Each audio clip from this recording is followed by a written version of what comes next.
नमस्कार MPSC live e learning चॅनलमध्ये आपल्या सर्वांचं पुन्हा एकदा स्वागत आहे। आजच्या या आपल्या व्हिडिओमध्ये आपण UPSC एक्झामिनेशनबाबत माहिती घेणार आहोत।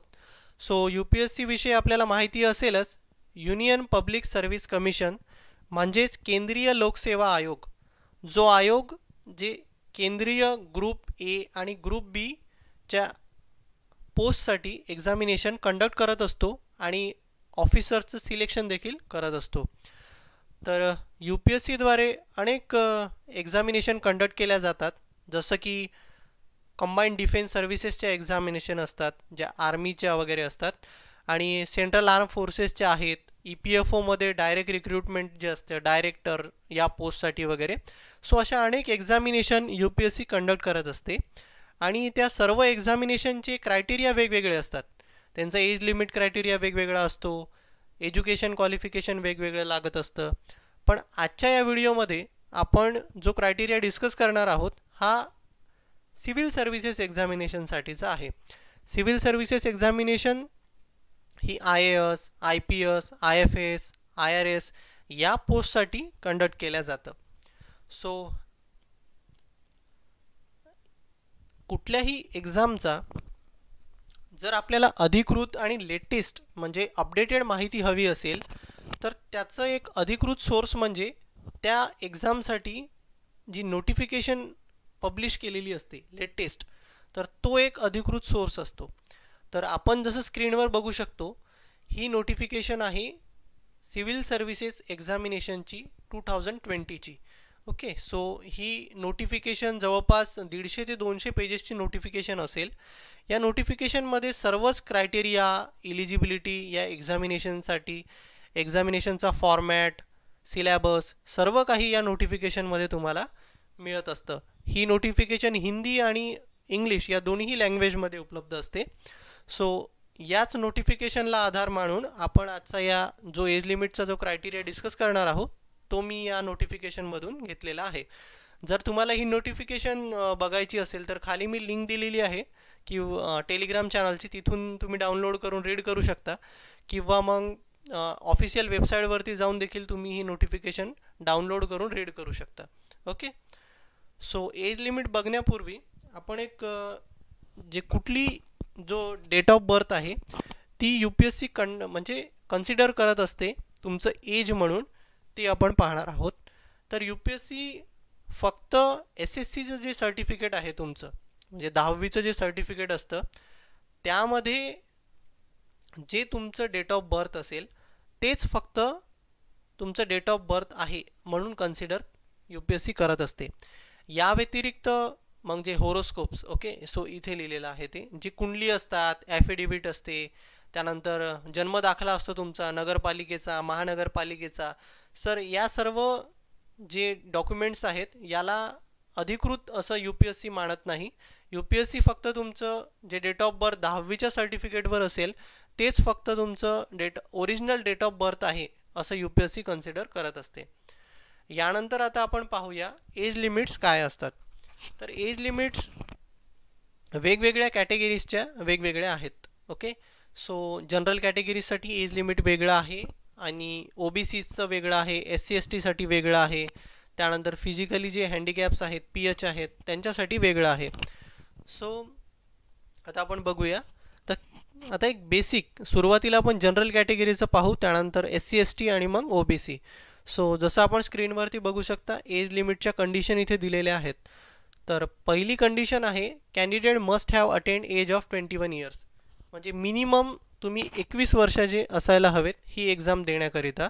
मग हा जो 21 वर्षाचा जो मिनिमम क्रायटेरिया आहे हा सर्व कॅटेगरीसाठी सेम आहे। मग तुम्ही जनरल कॅटेगरी असा, OBC असा, SC ST असा, तुमचं कमीत कमी वय हे 21 वर्ष पूर्ण असायला हवं, रनिंग नाही। ओके, सो जर तुमचं 21 कंप्लीट असेल आणि 22 चालू असेल तर तुम्ही ही एक्झाम देऊ शकता, पण तुमचं वय 20 कंप्लीट असेल आणि 21 रनिंग असेल तर तुम्ही ही एक्झाम देऊ शकत नाही।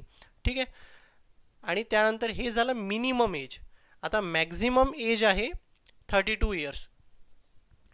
सो इथे यांनी म्हटलेलं आहे मस्ट नॉट हॅव अटेंड, म्हणजे 32 वर्ष हे कंप्लीट नको, रनिंग असेल, 31वं वर्ष कंप्लीट असेल आणि 32वं चालू असेल तर तुम्हाला ही परीक्षा देता येते.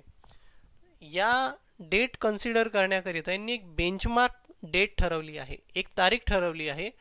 या डेटला तुमचं जे वय असेल ते वय UPSC तुमचं वय आहे हे आहे म्हणून कन्सिडर केल्या जाते. ती डेट आहे 1 ऑगस्ट 2020.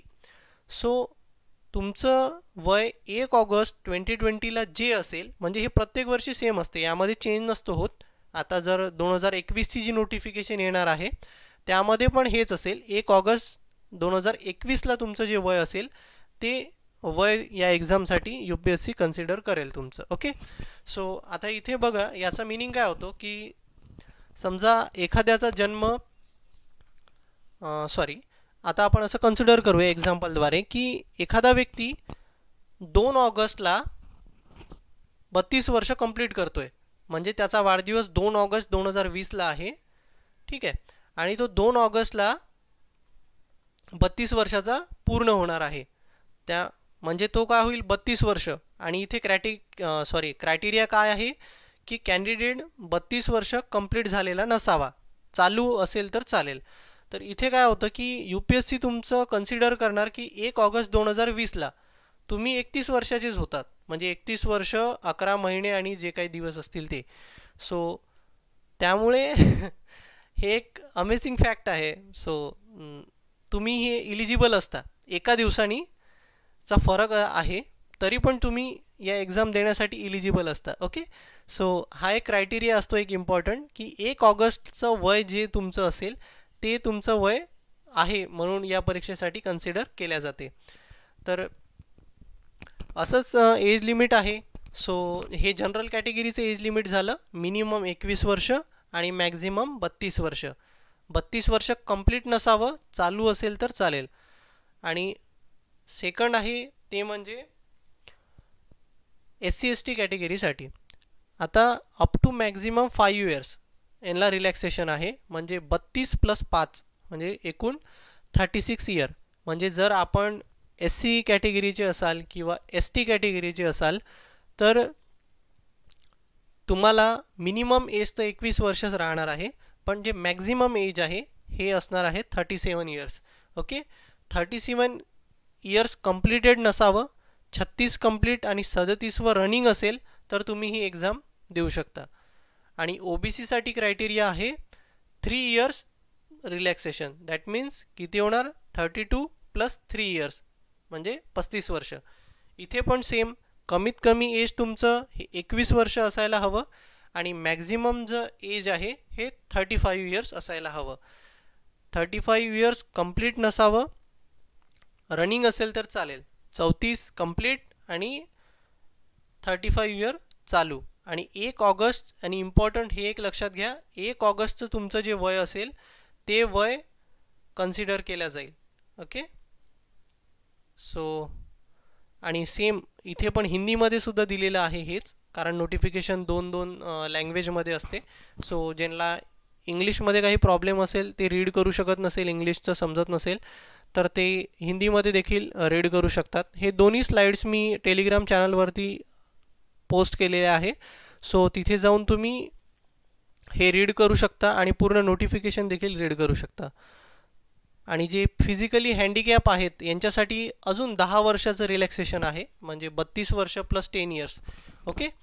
तर यांच्यासाठी यांच्या क्रायटेरिया पण वेगवेगळे आहेत. फिजिकली हँडिकॅप नेमकं कोणाला म्हणावं याचे क्रायटेरिया वेगवेगळे आहेत. UPSCने त्याचे ठरवून दिलेले आहे. सो याविषयी जर कोणाला काही प्रश्न असतील तर ते कमेंटमध्ये टाका, म्हणजे आपण त्यावरती स्पेसिफिक जे फिजिकली हँडिकॅप आहेत त्यांच्यासाठी आपण वेगळा व्हिडिओ बनवू, कारण त्यांचा क्रायटेरिया हा वेगवेगळा असतो.